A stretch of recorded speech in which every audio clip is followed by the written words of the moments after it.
keldim. Eshitib shu doktorda shifo topganlarni naqlmas bilan maslahat bilan keldim. Endi oyog'im oqsab qolgan edi.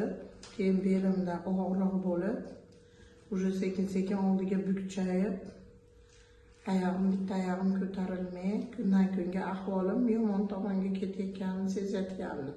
To'y bo'lgan yo'q, 3 oy, 4 oy. Bu og'ir holatga tushganim 3 oy, 4 oydan beri.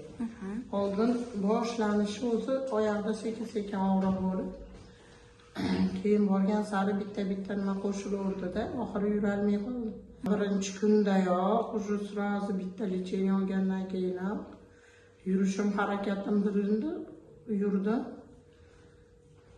Ancha foiz, 100% emas, 60-70% yaxshi his qildim o'zimni. Kayfiyatim ko'tarildi, rezki ko'tarildi kayfiyatim. Tushkunlik bu holat bo'layotgandi-da. Uyqum yo'q edi, kechasi rosa bezovtalanardim, og'riq bo'lardi.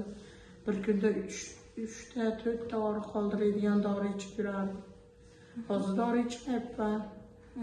Uyqum yaxshi, harakatim ham yaxshi.